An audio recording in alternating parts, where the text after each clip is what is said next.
ang mga kwento ng pag-ibig, kwento ng buhay at kwento ng pag-asa dito sa Barangay Love Stories. Love Stories.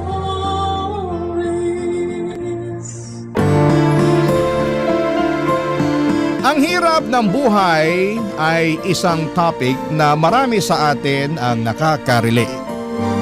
Ang buhay ay isang walang katapusang pakikibaka laban sa kahirapan at mga pagsubok na patuloy na sumusubok sa ating katatagan.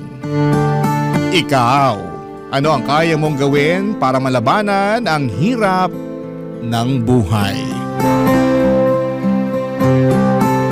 Dear Papa Dudut, magandang araw po sa inyo at sa lahat ng sumusubaybay sa Barangay LS.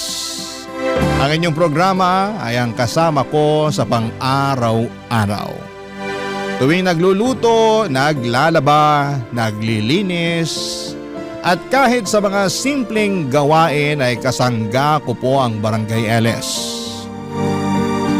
Kaya ako po napagdesisyonan na magsulat ng liham sa inyo dahil talagang nakaka-relate ako sa mga kwento ng buhay na napapakinggan ko sa inyong programa. Ako nga pala si Olivia. Pagdating naman po sa sarili ko ay hindi po sa pagmamayabang, pero madalas pong sinasabi ng iba na hindi daw halata sa aking itsura na mahirap ako. Ayon sa kanila, matangkad ako, maganda at maamo ang aking mukha. Pero ang hindi nila alam ay pinanganak at lumaki po ako sa isang maliit at magulo na barangay sa Tondo. Naranasan ko po ang buhay na kadalasan ay pagpaglang ang kinakain namin upang makatuwid sa pang-araw-araw. Pagpag po na siya ring hanap buhay ng aking mga magulang. Ako po ang panganay sa aming magkakapatid at dahil sa hirap ng buhay ay hindi po ako nakapagtapos ng high school. Marami po akong naranasan sa buhay na hindi ko naman ginusto. At hanggang ngayon ay naiisip ko pa rin minsan na unfair nga ang buhay. Kasi may mga tao na pinanganak na may kaya, samantalang kami ay salat na salat sa buhay. Salat na salat sa lahat ng bagay sa mundo. Habang lumalaki po ako ay aaminin ko po na napuno ako ng inggit. Tuwing nakikita ko ang mga kaedad ko na masaya at walang alalahanin. Habang ako naman ay rumaraket ng kung ano-ano para lamang makaraos.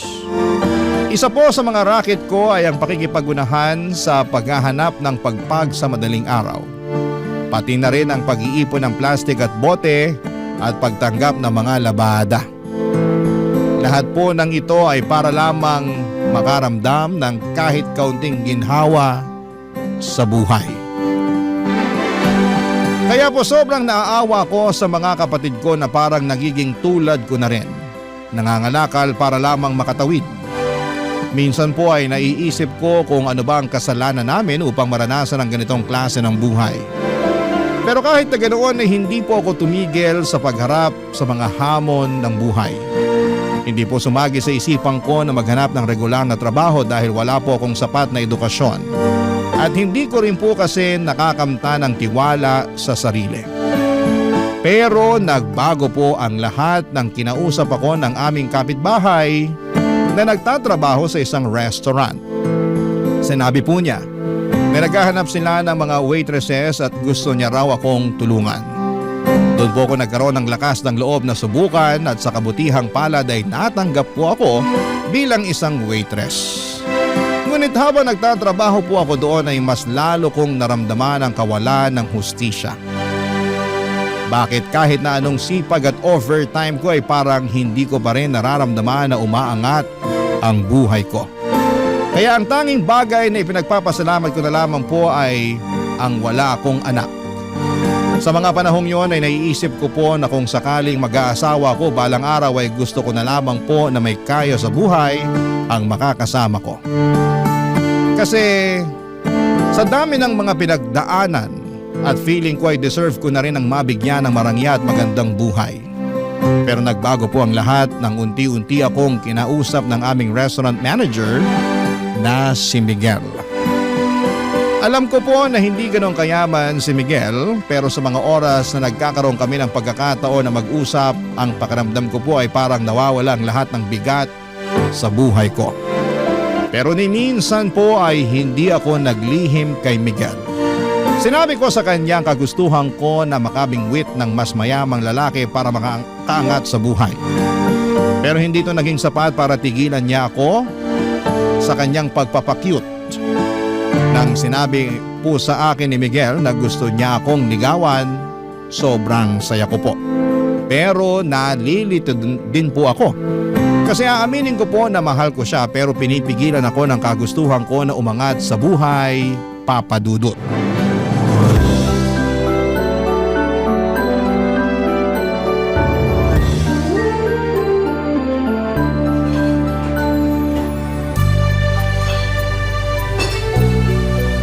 Okay guys, 4 minutes na lang at magsasara na tayo.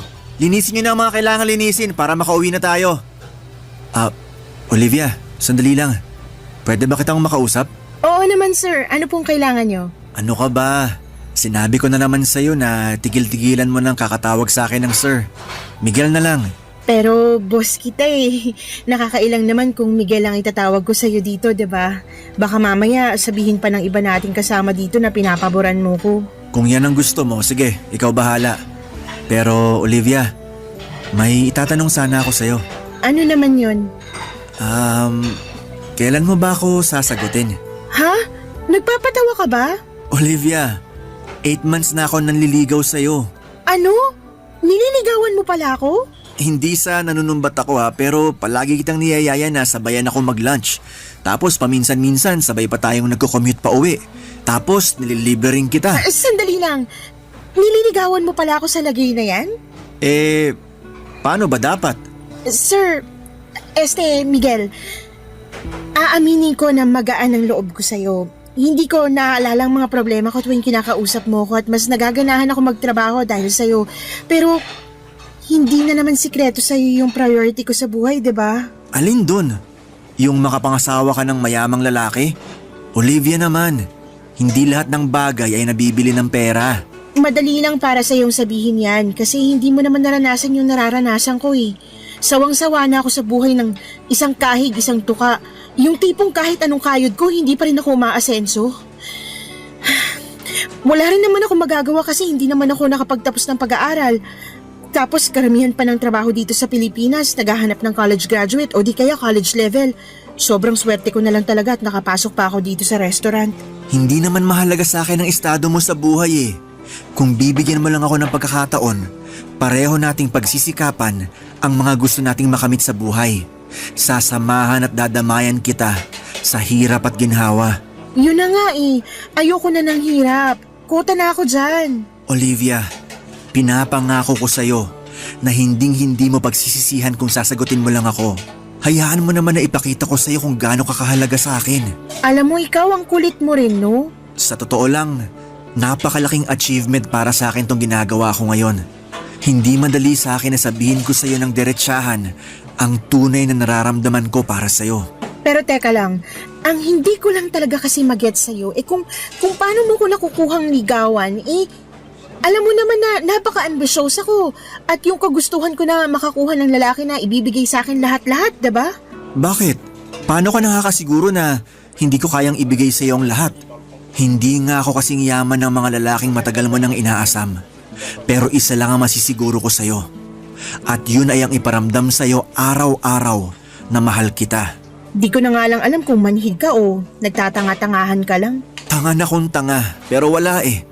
Talagang nahulog na ang loob ko sa'yo. At ganun rin naman ako sa'yo sa totoo lang. Siguro kung iba lang ang estado ko sa buhay, matagal na kitang sinagot eh. Pero wala eh. Yung makabingwit ng mayamang lalaki na lang talaga ang pag-asa ko para makabangon sa buhay na to. Olivia, makinig ka. Hindi mo kailangan ng mayamang lalaki para makamit mo ang buhay na matagal mo nang pinapangarap para sa sarili mo at sa pamilya mo. Ang kailangan mo ay isang lalaki na handa kang ipaglaban at mamahalin ka ng tunay sa kahit anong pagsubok ng buhay. At handa akong ipakita sa'yo na ako ang lalaking yun. Ano ka ba? Mahal ang bilihin ngayon. Yung pagmamahal na sinasabi mo, hindi yan nagagamit para pambayad ng 1 kilong bigas at 2 tray ng itlog. Ikaw talaga? O sige, ganito na lang. Hindi na muna kita pipilitin para sagutin mo ako. Pero ang gusto ko lang hingin sa'yo ay sana hayaan mo ko na ligawan kita ng maayos. Para at least makita at ma-realize mo man lang kung gaano kita kamahal. Kulit mo talaga. Sige nga, paano kung mag-iisang taon mo na akong nililigawan at hindi pa rin kita sinasagot? Okay lang, take your time. Ang mahalaga lang naman sa akin ay yung payagan mo ko na ligawan kita. Napaka-confident mo naman yata. Paano ka nakakasiguro na sasagutin kita? Hindi ka ba natatakot na baka masayang lang yung oras at pagod mo? Hindi.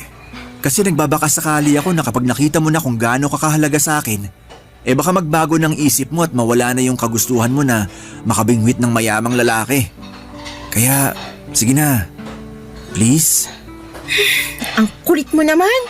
Oo na. Ha? Pumapayag na ako na ligawan mo ko. Sa wakas! Thank you, Olivia. Promise, hindi mo pagsisisihan to.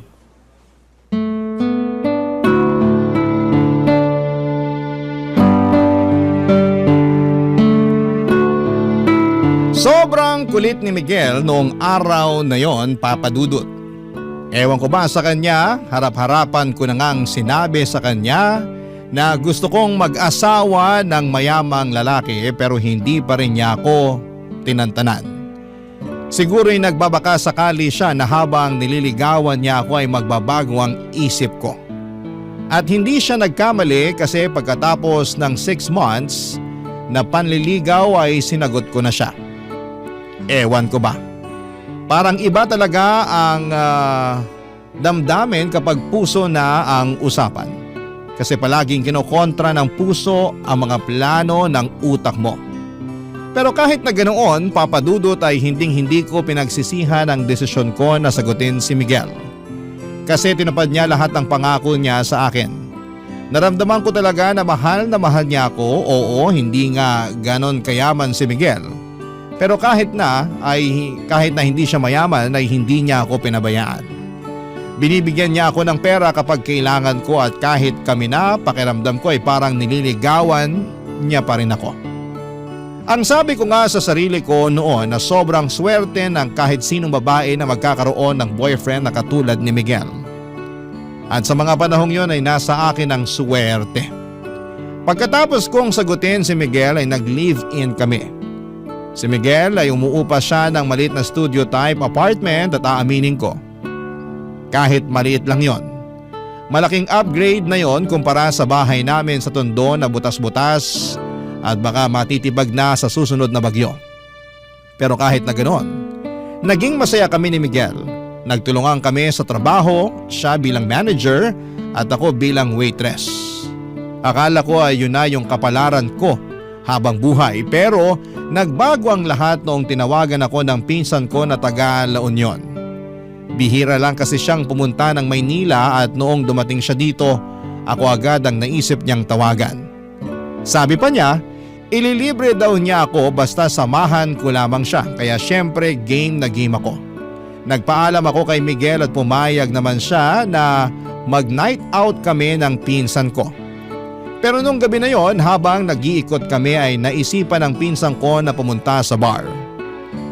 Nag-inuman kami at sobrang enjoy kami. Wala kaming ibang ginawa kundi ang magchismisan tungkol sa mga kamag-anak namin. Pagkatapos ng ilang oras ay nagpaalam ang pinsan ko na pupunta raw siya sa CR kasi naparami daw ang kain niya. Kaya naiwan akong mag-isa sa table namin.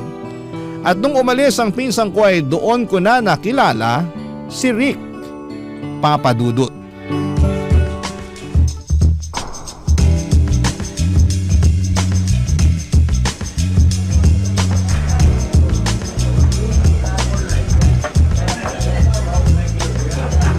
Hello, miss. Umalis na ba yung kasama mo? Ha? Sino ka? I'm sorry. Ako nga pala si Rick. Actually, kanina pa kita pinagmamasdan at gustong kausapin. Pero hindi nga lang ako makatsyempo kasi nandito yung kasama mo kanina. Pinsan ko yon, pumunta lang ng CR yon pero babalik din yun dito maya-maya. Teka lang, sino ka ba? Ba't mo ko kinakausap? Anong kailangan mo sa akin? Miss, relax ka lang. Ang dami mo namang tanong. Sino ba naman ang hindi magtataka at mapapatanong? Bigla-bigla mo na lang akong kinakausap. Wow, mas maganda ka pala sa malapitan. Layuan mo nga ako, hindi kita type. Hindi na ako magpapaligoy-ligoy pa. Nagagandahan ako sa'yo, tapos sobrang sexy mo pa. Tipo ko yung mga babaeng katulad mo. I'm sorry, pero may... Teka lang, ba't ba ako nag-i-explain sa'yo? Pag sinabi kong layuan mo ko, ganun lang kasimple yun. Matuto kang tumanggap ng rejection. Ang pangit-pangit mo pero ang lakas ng loob mo ha. Diyan ka na nga. 20,000 pesos. Ha? 20,000 pesos para makasama kita ng isang buong gabi. Ano akala mo sa akin, pok-pok? Aanhin ko naman yung 20,000 mo. Sa itsura mo pa lang mukhang may nakakahawa ka ng sakit. Wala akong balak na mag-staycation sa ospital kaya maiwan na kita dyan, okay? Wala akong nakakahawang sakit. Miss, paano kung sabihin ko sa'yo na gusto kitang maging sugar baby? Sugar ano? I see. Hindi mo alam ang ibig sabihin ng sugar baby. Ipapaliwanag ko sa'yo ng maayos. Bibigyan kita ng pera from time to time. Kumbaga parang allowance. As long as gagawin mo yung mga ipapagawa ko sa'yo. Hindi lang 20,000 ang kaya kong ibigay sa'yo. Basta gawin mo lang lahat ng gusto ko. Teka lang. Kung sakasakali, ano naman yung ipapagawa mo sa akin? Anong kapalit? Sasamahan mo ako sa mga lakad ko at yun lang yun. No more, no less. Magpapasama ka sa mga lakad mo? Baka yayang hinahanap mo o di kaya caregiver. Hindi ganun yun. Pag sinabi kong lakad, I mean magda-date at magbabakasyon tayo paminsan-minsan. Kaya kitang dalhin kahit saan mo gusto. Cebu, Boracay, Siargao, Batanes, Palawan. Ikaw bahala. Pero mangyayari lang yun kung papayag kang maging sugar baby ko. Sandali nga lang, hindi ka ba nabibigla sa inaalok mo sa akin? Hindi ba parang sobra-sobra naman yata yan? Hindi ka naman mukhang mayaman. Niloloko mo lang yata ako eh. Tatapatin na kita, scam ba to? Hindi na ako nagtatrabaho. Tumatanggap na lang ako ng pera galing sa mga negosyo at pensyon ko. At kadalasan, nababagot ako sa bahay. Sa totoo lang, matagal ko na talagang balak maghanap ng sugar baby. And for the first time, nakahanap ako ng babaeng type ko. At ikaw yun. Kung ganon, sige na, pumapayag na ako. At sorry din sa mga nasabi ko kanina. Mabuti naman kung ganon. Pero may isa akong kondisyon. Ayoko na may boyfriend. So sabihin mo na sa akin ang totoo habang maaga pa. May boyfriend ka na ba? Wala akong boyfriend. Sigurado ka? Promise, wala. Oo, aamin ako. May mga nanliligaw sa akin pero hindi ko sinasagot. Mabuti naman kung ganon. Dahil ang ayoko sa lahat yung may kasintahan. Gusto ko nasa akin lang ang lahat ng atensyon mo. Ayoko ng kahati. Nagkakaintindihan ba tayo? Oo, naiintindihan ko. Pero matanong din kita, may asawa ka na ba? Wala. Matagal nang patay ang asawa ko. Hindi mo pa pala sinasabi sa akin pangalan mo. Ako si Olivia. Kasing ganda ng mukha mo yung pangalan mo. Bagay na bagay sa'yo. Thank you. Nga pala. Ayan. Nakasulat sa papel na yan ang number ko. I-save mo yan. Sige, ako na bahala. Pero may ipapakiusap sana ako sa'yo. Ano? Okay lang ba kung umalis ka na muna rito? Baka maabutan pa tayo ng pinsan ko eh. Sige, pagbibigyan kita sa ngayon. Pero next time, ako na ang masusunod, ha? Oo na. Antayin mo na lang yung text ko mamaya. Parang awa mo na, umalis ka na muna. Doon ka na. Pagkatapos naming mag-inuman, ang pinsan ko ay hinatid ko na siya sa maliit na kwarto na inuupahan niya ng ilang araw. Medyo lasing na siya ng mga oras na yon at ayokong may masamang mangyari sa kanya. Pinili ko rin na ilihim sa pinsan ko yung pag-uusap namin ni Rick kasi ayokong machismis sa mga kamag-anak namin lalo na at hindi ko nais na malaman nila na nakikipag-ugnayan ako sa lalaking hindi hamak na mas matanda sa akin. May tiwala naman ako sa pinsan ko pero mas mabuti na yung siguradong walang isyo o problema. Pagkatapos kong hinatid ang pinsan ko ay tinext ko kaagad si Rick at tinawagan siya. Sinundo niya ako at pumunta kami sa isang mamahaling hotel kung saan kami nagtalik. Pagkatapos noon ay binigyan niya ako ng malaking halaga ng pera. Alam ko, sinabi ko noon na matagal ko ng pangarap na magkaroon ng mayamang lalaki na magbibigay sa akin ng mga bagay na gusto ko. Pero hindi ko rin akalain na ganito pala ang pakiramdam. Mahirap pala yung pakiramdam ng pinipilit mong makisama sa isang tao kung wala ka naman talagang nararamdaman para sa kanya. Nasilaw ako sa pera. Kasi sa unang pagkakataon ay nabibili ko na mga bagay na matagal ko nang inaasam. At nakakapagpadala na rin ako ng malaking pera sa mga kapatid at magulang ko at unti-unti ko na rin napapaayos yung bahay namin sa Tondo. Pero sobra akong nakonsensya dahil pinili kong itago ang lahat ng ito kay Miguel. Mahal ko po si Miguel. Pero kay Rick ko nahanap yung marangyang buhay at pera na matagal ko nang pinapangarap. Kung pwede lang sana na iisang tao na lamang si Miguel at si Rick na mga panahon na yon, baka hindi na ako nahirapan pa, Papa Dudut. Barangay Love Stories. Barangay Love Stories. Habang tumatagal ay mas lalong naging agresibo si Rick sa akin. Parang gusto niya lahat ng mga pinapagawa niya sa akin ay natutupad kaagad. At kapag hindi ko nagagawa yung mga gusto niya ay nagagalit siya. At paminsan-minsan ay umaabot na siya sa punto ng pananakit. Nasampal na niya ako ng 3 beses pero tinitiis ko yon at hindi ko na inisip ang pisikal na sakit dahil sa malaking halaga na natatanggap ko sa kanya.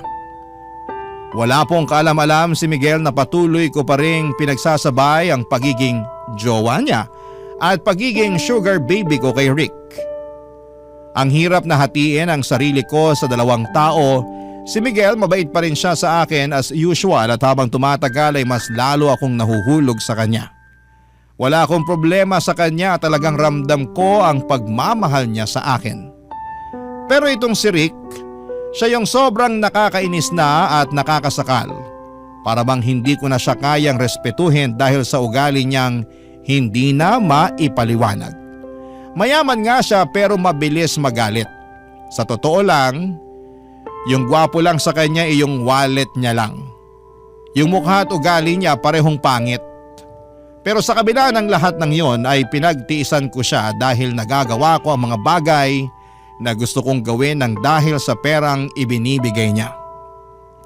Pero paminsan-minsan ay nawawalan ako ng gana na replyan si Rick kaya't hindi na rin nakapagtataka na nagagalit siya. Pero isang araw ay umuwi ako kaagad pagkatapos ng shift ko habang si Miguel naman ay nag-overtime. At pagka-uwi ni Miguel sa apartment namin nawindang ako sa nakita ko. Puno ng pasa ang mukha ni Miguel. Ang takot at guilt na naramdaman ko ay hindi ko kayang ilarawan. Dito ko lang na-realize kung gaano kalaki yung problemang ginawa ko nung ikinuwento na sa akin ni Miguel ang lahat-lahat, Papa Dudut.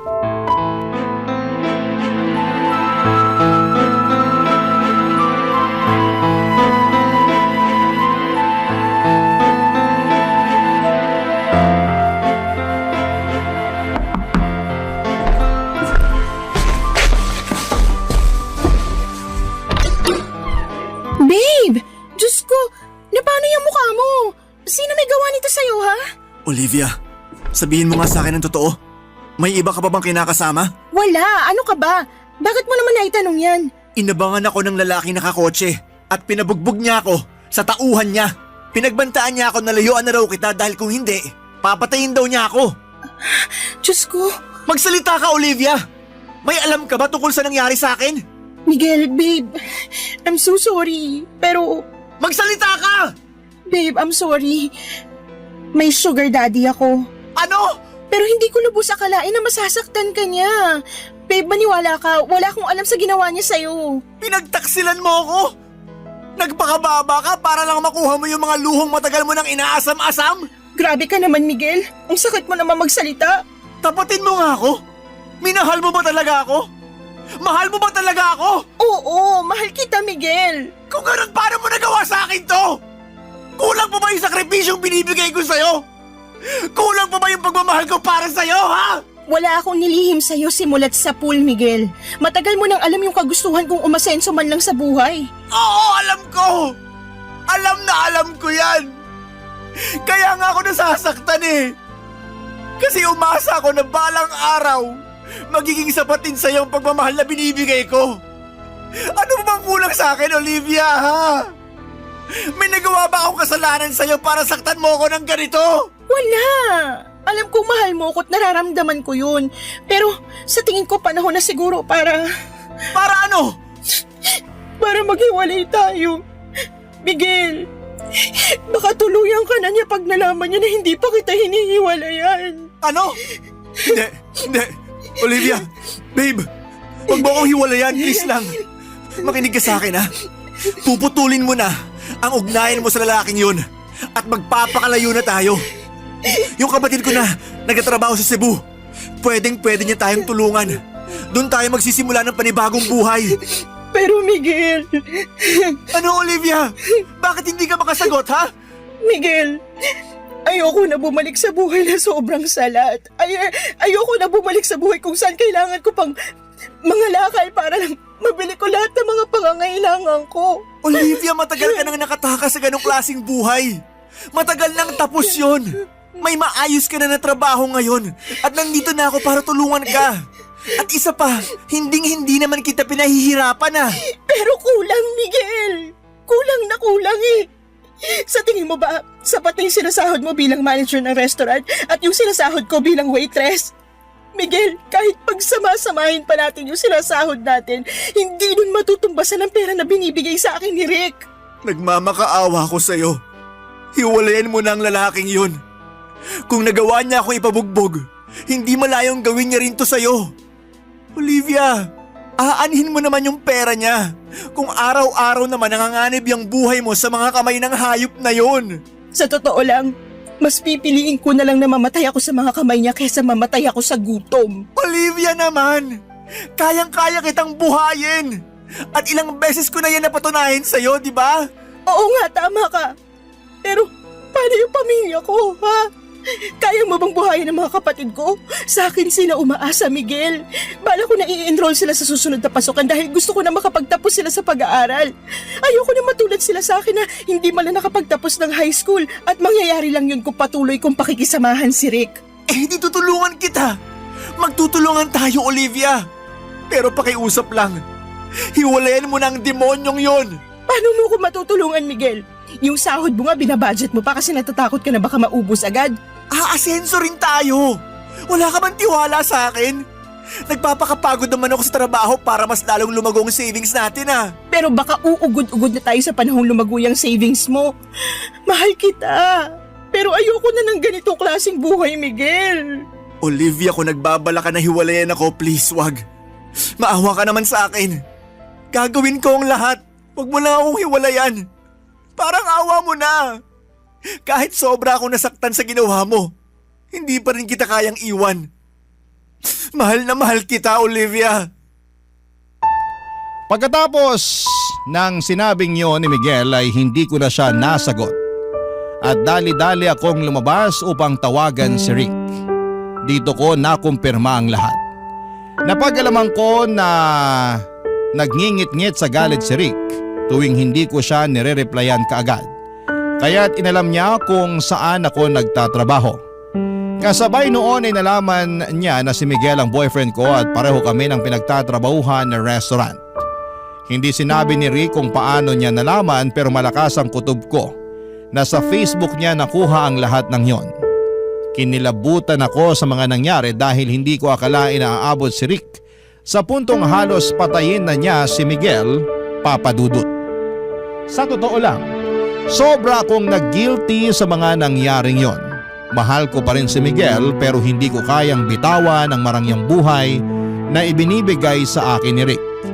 Sa kabila ng lahat ay pinagpatuloy pa rin namin ni Miguel ang relasyon namin at nakikita ko sa mga mata at kilos ni Miguel na mahal niya pa rin ako. Pero Ramdam ko rin kung gaano siya kalungkot at nadismaya sa desisyon kong ipagpatuloy ang ugnayan ko kay Rick.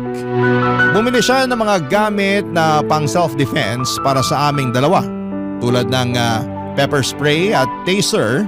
Kitang-kita ko kung gaano siya ka-traumatize at sa mga panahong yon ay hindi ko matanggap na siya pa ang nagkakaroon ng ganitong takot at pangamba dahil lamang sa mga naging desisyon ko.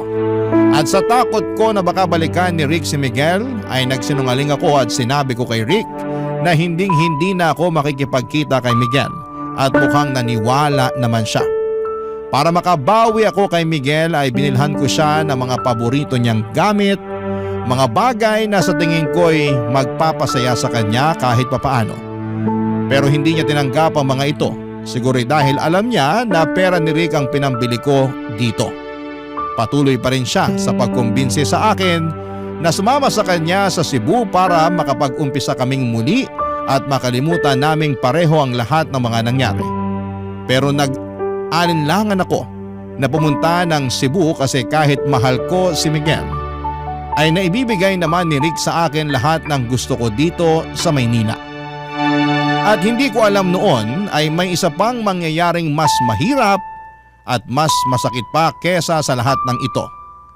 Ang mga desisyon ko ay magdudulot pa ng mas malalim na sugat sa aking puso at buhay. At hindi ko pa noon alam kung paano ko haharapin ang mga pagsubok na darating sa akin, Papa Dudut.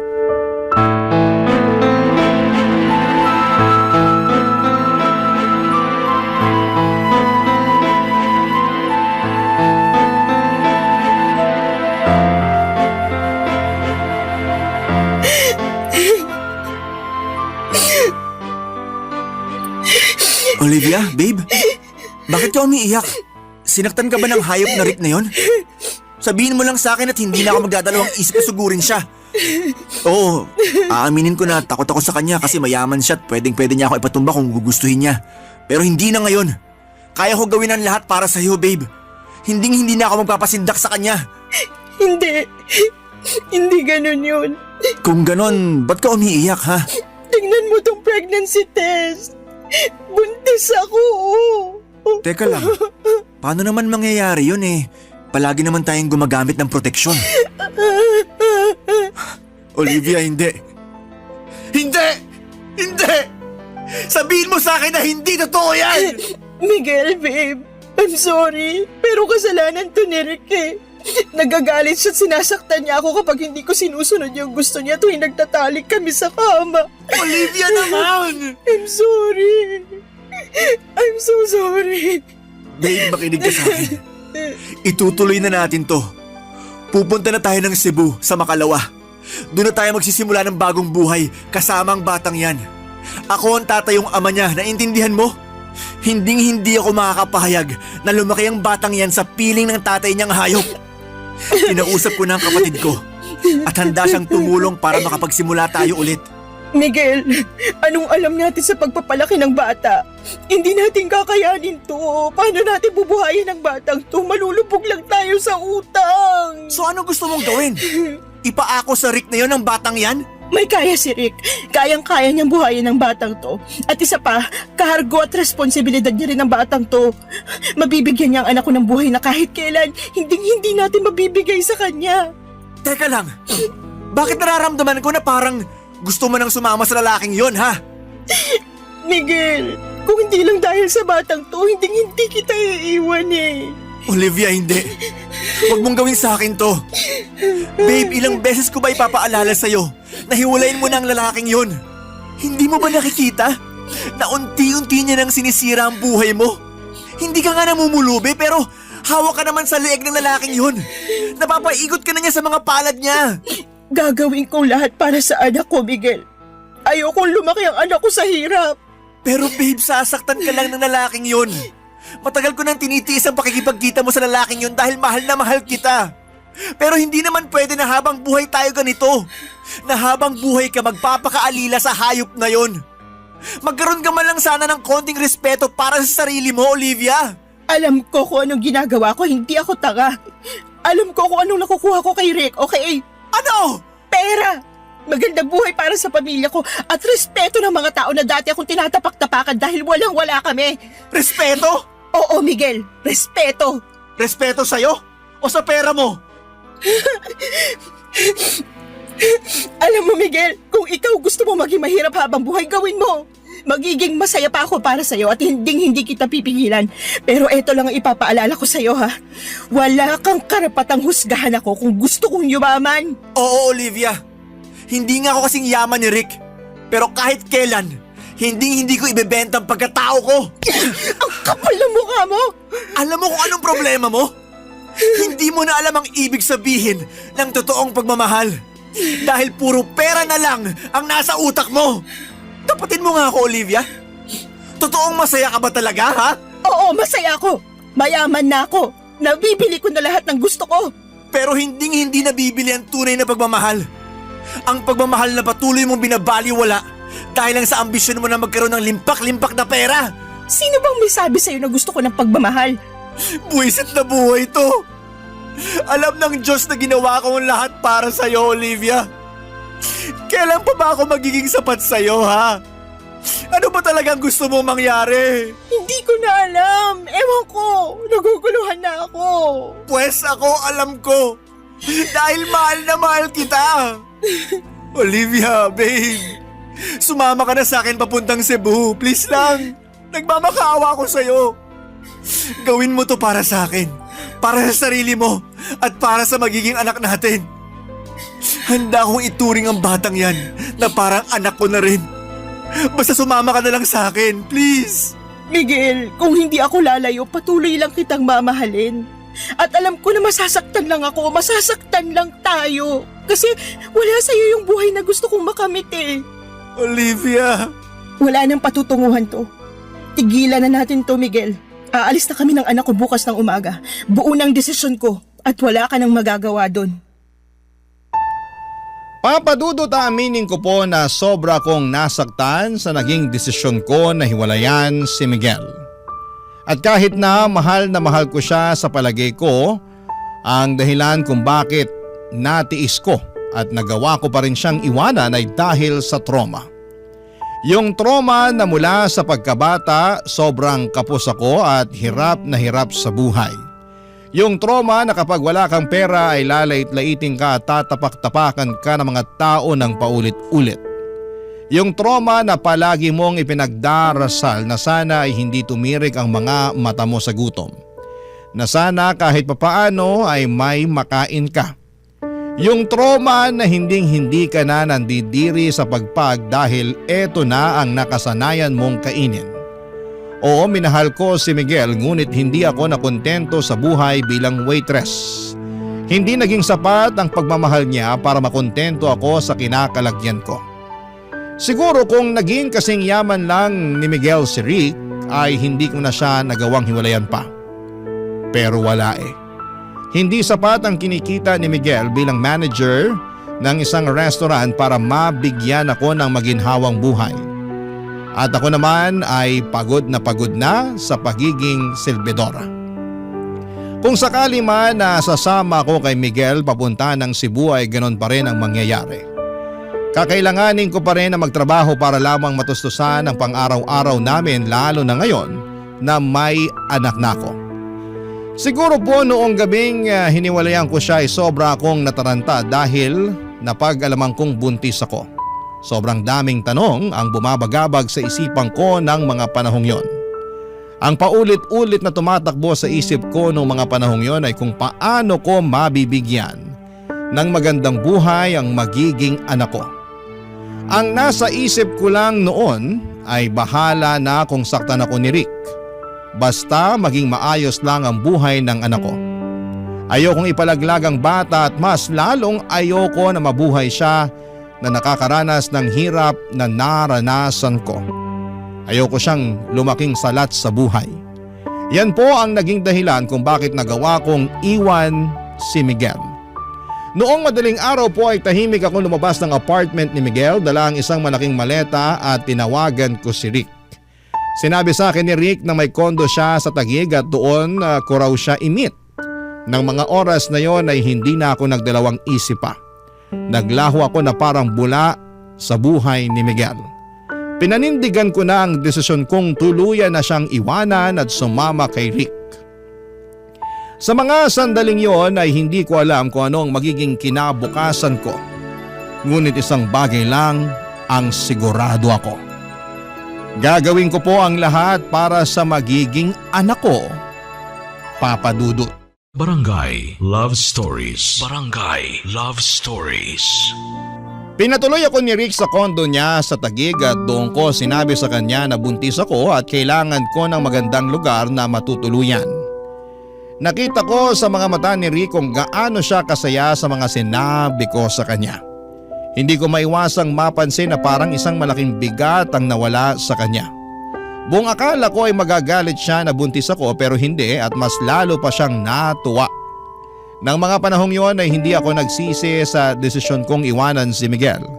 Siguro ay marami sa mga kabarangay natin ang magagalit sa ginawa ko at marami sa kanila ang baka magsabi na boba, gaga o mukhang pera ako at malamang ay hindi nila ako maintindihan. Pero aminin na po natin na sobrang hirap na ng buhay ngayon. Yung 1,000 pesos ay bihira ng umabot ng 3 araw. Kung ang mga college graduate nga ay nahihirapan na maghanap ng trabaho o nagtitiis sa trabaho na hindi kalakihan ng sahod, paano na lamang ang katulad ko na hindi man lang nakapagtapos ng high school? Uulitin ko, sobrang hirap ng buhay ngayon. Kahit mga trabaho tulad ng pagiging janitor ay hinahanapan na ng high school diploma. Kaya noong mga panahong yon ay ginawa ko na lang ang tingin kong praktikal at makakabuti para sa anak ko.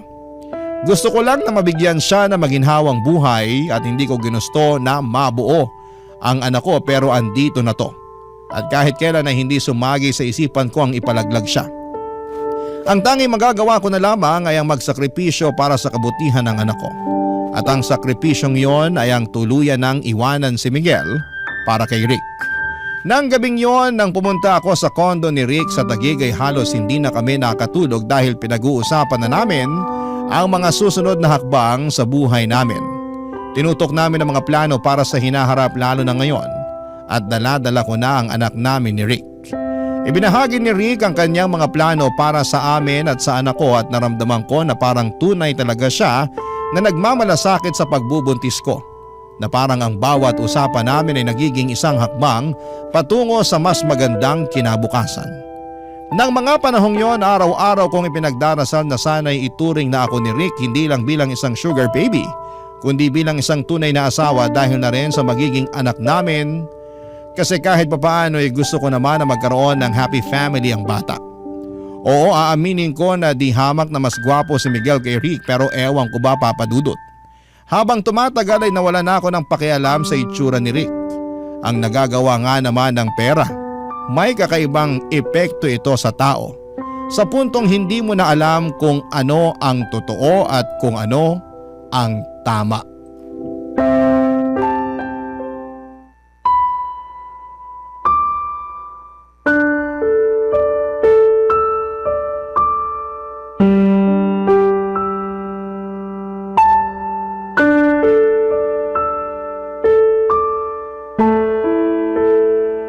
Mabuti na lang talaga at pinaalam mo kaagad sa akin na buntis ka.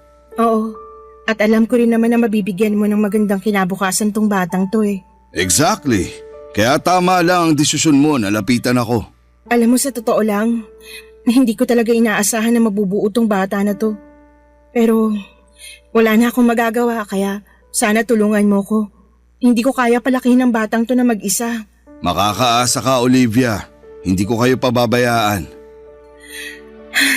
Salamat naman. Huwag ka na masyadong mag-alala. Makakasama sa'yo yan. Pero sandali lang, Rick. Paano nang magiging setup natin ngayon? Siyempre iba na ngayon kasi magkakaroon na tayo ng baby, di ba? Huwag kang mag-alala, Olivia. Pananagutan kita at ang batang yan. Aalagaan kita hanggang sa mga anak ka. Dito na kayo ni baby titira sa kondo. Solong-solo nyo na ang kondo na to. Ha? Kami? Bakit ikaw? Hindi ka ba titira dito kasama namin? Yung mga negosyo ko kasi paminsan-minsan. Alam mo naman, kailangan asikasuhin. Kaya huwag ka na magtaka kung may mga panahon na madaling araw na ako makakauwi dito. O di kaya may mga araw na hindi na ako matutulog dito. Ah, ganun ba? Sayang naman. Gusto ko sanang nandito ka palagi para maasikaso natin pareho si baby eh. Huwag ka nang mag-alala. Alam mo naman siguro na sa negosyo ko nang gagaling ang limpak-limpak na pera na binibigay ko sa'yo, di ba? Paano na tayo kung babaliwalain ko ang mga negosyo ko? Yung pension mo, hindi pa ba sapat yun? Ano ka ba? Barya lang yung pension ko kumpara sa mga kinikita ko sa mga negosyo ko. Ah, sige, ikaw nang bahala. Basta yung sustento ko ha. Ako na bahala doon. Sa katunayan yan, mas lalakihan ko pa ang binibigay kong pera sa'yo dahil buntis ka. Hindi ka pwedeng ma-stress. At gusto ko na nabibili mo lahat ng mga gusto mo para sa magiging baby natin. At syempre, para na rin sa sarili mo. The best ka talaga. Pero sandali lang. Sigurado ka ba na hindi na kayo nagkikita ng Miguel na yon? Ha? Bakit mo naman naitanong yan? Naninigurado lang. Kasi sa susunod na makita ko pa yung lalaki na yan na aaligid-aligid sa'yo, hindi na ako magdadalawang isip na tuluyan yun. Sinasabi ko sa'yo. Ano ka ba naman, Rick? Matagal na kaming tapos ni Miguel. Simula nung ipabugbog mo siya, hindi ko na siya nilapitan at agad-agad na ako nakipaghiwalay sa kanya. Siguraduhin mo lang, Olivia. Kasi kapag nalaman ko na nagsisinungaling ka, tatamaan ka sa akin. Ito naman sobrang seloso. Promise, kahit tingnan mo pa tong cellphone ko, wala kang makikita na kahit ano tungkol kay Miguel kasi matagal na kaming wala. Mabuti naman kung ganun. Ay, wag na nga natin pag-usapan yun. Nandito na ako, 'di ba? Sayong-sayo na ako. Tulad ng matagal mo nang gusto. Teka lang, saan ka nga pala tumutuloy nung naghiwalay kayo ng Miguel na yon? Pinapangako ko sa'yo, Olivia. Tatamaan kayo pareho ng lalaking yun sa akin kapag nalaman ko na niloloko mo lang ako. Ano ka ba? Oo sige, aaminin ko. Kay Miguel ako tumitira nung kami pa. Pero nung naghiwalay na kami, doon na ako sa pinsan ko sa Novaliches nakikitira. Siguraduhin mo lang na totoo yung mga sinasabi mo. Dahil ang ayoko sa lahat, yung pinaglalaruan ako. Payakap nga. Eto naman sobrang seloso. Pinapangako at sinisiguro ko sa'yo na hindi na kita bibigyan ng rason para magselos pa. Sige na, okay na. Naniniwala na ako sa'yo. Nga pala. Oh, etong allowance mo. 40,000? Para saan to? Kung dati, once or twice a week lang kita binibigyan ng pera, pues ngayon masanay ka na araw-araw na kitang bibigyan ng pera. Iba na ang sitwasyon ngayon. May anak na tayo at gaya nga ng sinabi ko, ayokong nasistress ka. Ibang klase ka talaga. Amazing. Walang makakatalo. Ano kayang gagawin ko dito? Ay, alam ko na. Mamimili ako ng mga gamit ng bata. Crib, baby bottles, lampin, lahat-lahat na. Sumama ka na kaya sa akin? Nako, ikaw na lang. May kailangan pa akong asikasuhin bukas. Ay, ano ba yan? Bukas ka agad? Ipagpaliban mo na muna yan. Sige na naman Sumahan mo naman ako. Ang kulit mo naman! Sinabi ng busy ako eh. Sige na, huwag ka na makulit. Sige na nga, hindi na kita pipilitin. Sorry kung napagtaasan kita ng boses. Sa susunod kasi, huwag ka na makulit. Sige, ganito na lang. Babawi ako sa'yo. Pupunta tayo ng Baguio this weekend. Okay ba yon? Natuloy kami sa Baguio noong weekend na yon, Papa Dudut. Eto na yon. Eto na mismo ang buhay na matagal ko nang pinapangarap, yung buhay na kaya kong bilhin ng lahat ng nakikita ng mga mata ko. Yung makapunta sa mga lugar na hindi ko pa nararating noon. Yung wala akong ibang iniintindi kundi ang mag-enjoy at mag-explore. Pero kahit nakuha ko na ang buhay na gusto ko ay bakit ganon? Bakit parang may kulang pa rin?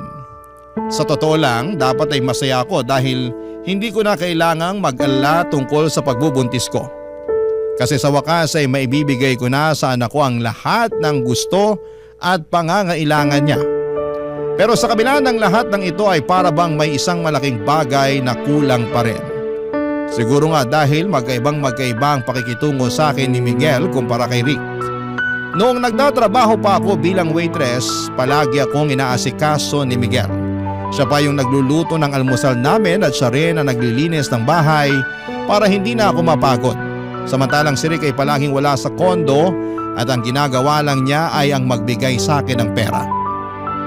Sa totoo lang, nagsimula na akong makaramdam ng pagkabagot. Wala akong ibang makausap sa kondo kundi ang sarili ko. Lagi na lamang ako nanonood ng TV o nagsiselfone pero nang mga panahong yon, okay na rin sa akin na wala si Rick sa kondo kasi sabi niya, inaasikaso raw niya ang mga negosyo niya. Kung wala nga ang mga negosyo na yon, hindi rin ako mabibigyan ng malalaking halaga ng pera kaya okay na lang sa akin. Hanggang isang araw noong dinalaw ko ni Rick at sa kondo siya natulog, may napansin akong umiilaw. Cellphone pala niya yon at sunod-sunod na dumating ang mga text messages. Hindi ko alam ang password ng cellphone ni Rick pero sa lock screen ay malinaw na nakikita ko ang mga mensahe mula sa isang number na patuloy na tinatanong kung kailan siya uuwi at kung bakit hindi siya nagre-reply. Habang binabasa ko yon ay unti-unti akong nabigla at naguluhan. Para bang may malaking tinik na pumasok sa dibdib ko. Ang pakiramdam ko ay bigla akong napuno ng sama ng loob at galit. Sa sobrang pagkabigla ko ay hindi ko na napigilan ang sarili ko at hindi ko na pinagpabukas pa ang kumprontahin siya tungkol dito. Dumulog ako sa kanya ng diretsyo kahit pa may takot at pangambang baka masaktan ako ni Rick sa gagawin kong pagkumpronta sa kanya, Papa Dudut.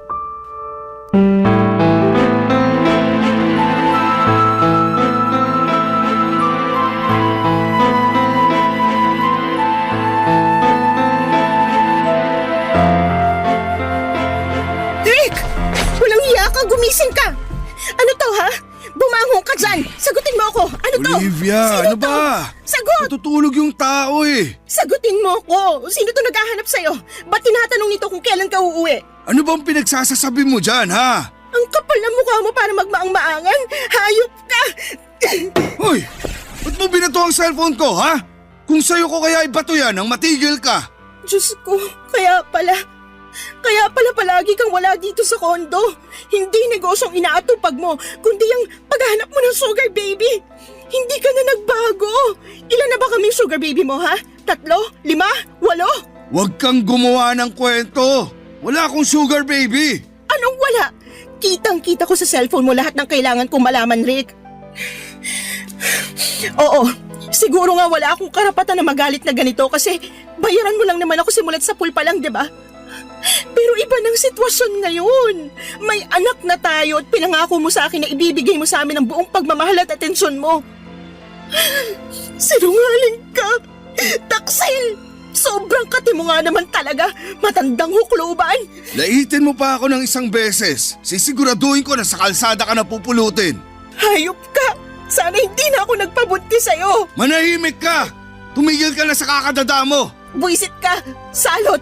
Wala ka na talagang pag-asa magbagong matanda ka. Ang kati-kati mo! Tumahimik ka na!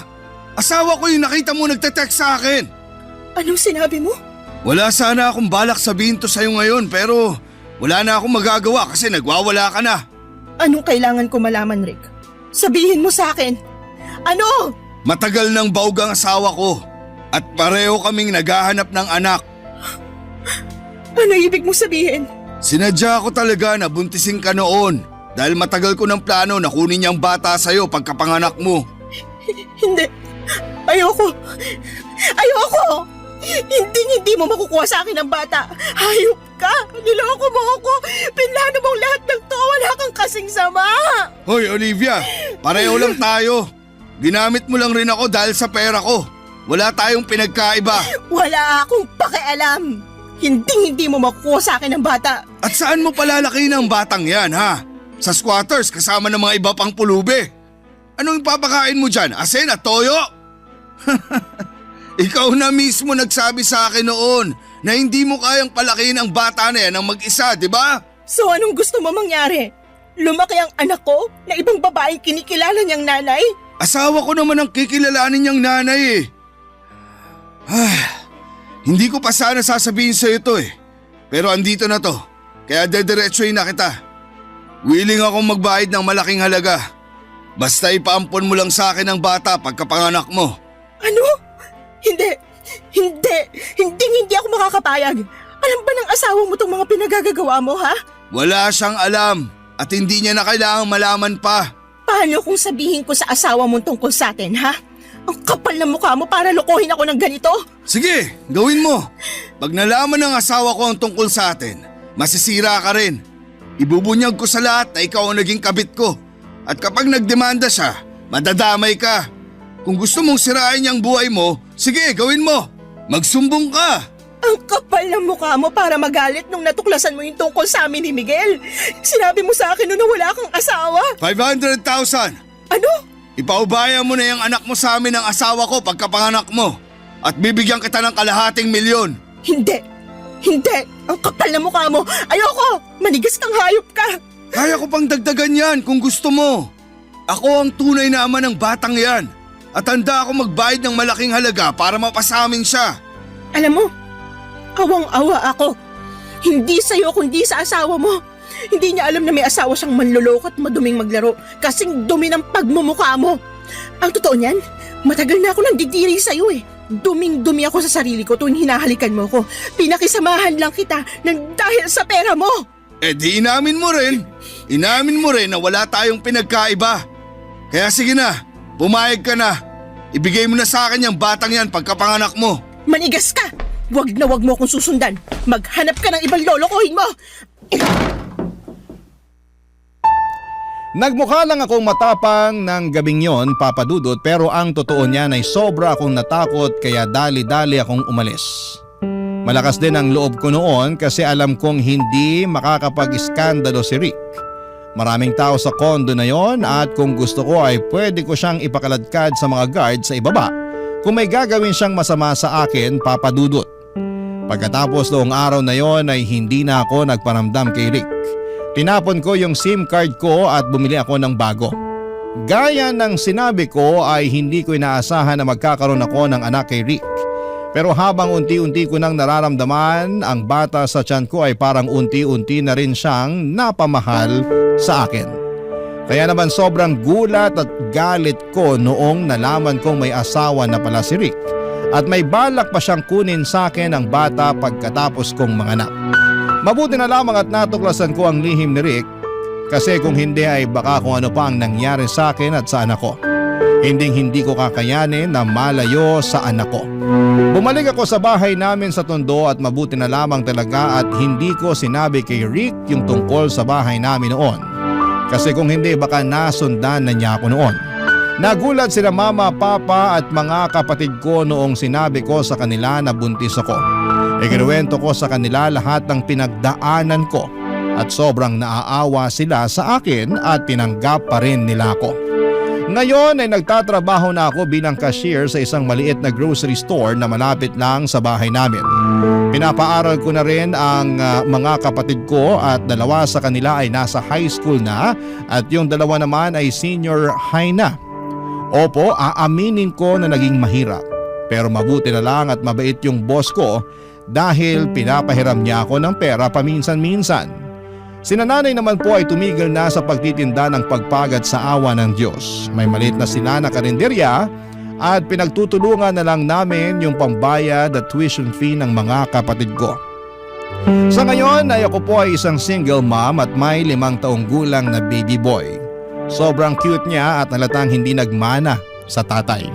Tinutulungan din po ako ni na mama at papa sa pagpapalaki sa kanya.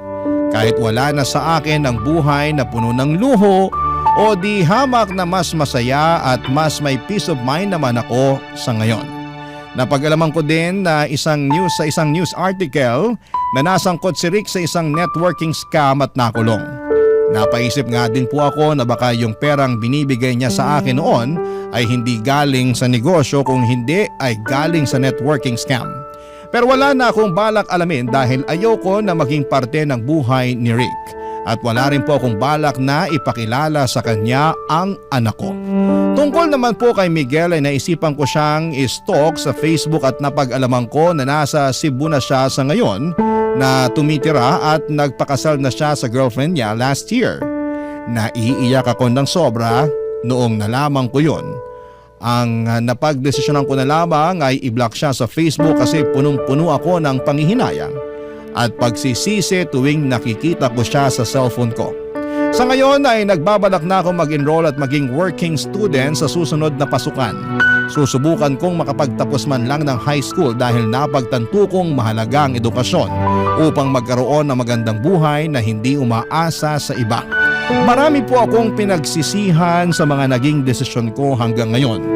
Ngunit patuloy ko pong lalabanan ang mga pagsubok at magsusumikap para sa mas magandang kinabukasan namin, ng anak ko at ng pamilya ko.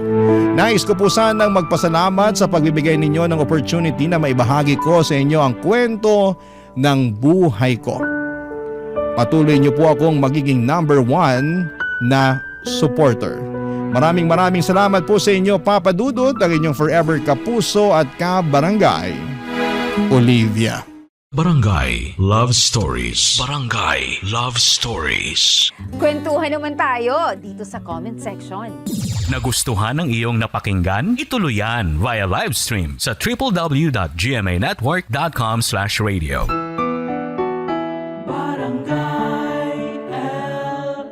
In Mega Manila, 97.1. Forever.